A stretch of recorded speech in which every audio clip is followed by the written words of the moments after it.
পুকুরের জলে ডুবে মৃত্যু 2.5 বছরের শিশুর। পুকুরের জলে ডুবে মৃত্যু হলো 2.5 বছরের এক শিশুর। এই ঘটনায় এলাকা জুড়ে গভীর শোকের ছায়া নেমে এসেছে। মৃত শিশুর নাম বিবেক ঘোষ। বাড়ির পাশের পুকুরের জলে পড়ে ডুবে গিয়েছিল সে। জল থেকে উদ্ধারের পর বাঁচানো যায়নি। মাত্র 2.5 বছরের বিবেক সকলকে কাঁদিয়ে বিদায় নেয়। মর্মান্তিক এই ঘটনাটি ঘটে সোমবার সকালে বিশালগড় থানাধীন নীলকমল এলাকায়। সকাল থেকে বিবেককে খুঁজে না পেয়ে হন্যে হয়ে ঘুরতে থাকে বাড়ির লোকেরা। হঠাৎ বাড়ির পাশের এক পুকুরের জলে উদ্ধার হয় বিবেকের দেহ। তড়িঘড়ি বিশালগড় মহকুমা হাসপাতালে আনলে আশঙ্কাজনক অবস্থায় হাঁপানিয়া রেফার করা হয় তাকে।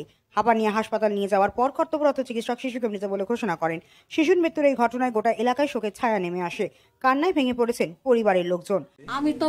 আমি আসলাম আমার বাড়ি, আমি আর কইতাছে আমি রেখার কাছে গেছি গা, রেখার কাছে গেছি গা করে আমার ছেলে কইতাছে কয় মা বদ্দার বাচ্চারা তো পাইতেছে না। আমি কই কি হইছে? কয় তারা বলে পাইতেছে না। আমি কই তারে ক জল দেখতো নাকি হই দিলে তুইরা লয়ে গেছে গা, এই দেখতো কোথায় মা সব ওই বিচারছে তার। আমার বোন কুতার করে না আইসি আইয়া দেখি বিচারতেছে তারা কেউ পাইছে না। অতক্ষণ পরে কেটা জানি ফোন করছে ও জল, তো জলের থেকে দুইটা আনছে। বয়স কত বাচ্চা? 2.5 বছর। নাম কি আছিল? তার নাম কি তাই আসলো? বিবেক ঘোষ। বিবেক ঘোষ। বিবেক ঘোষ কোন সময় থেকে মানে কোন সময় থেকে? সকাল 8টা থেকে।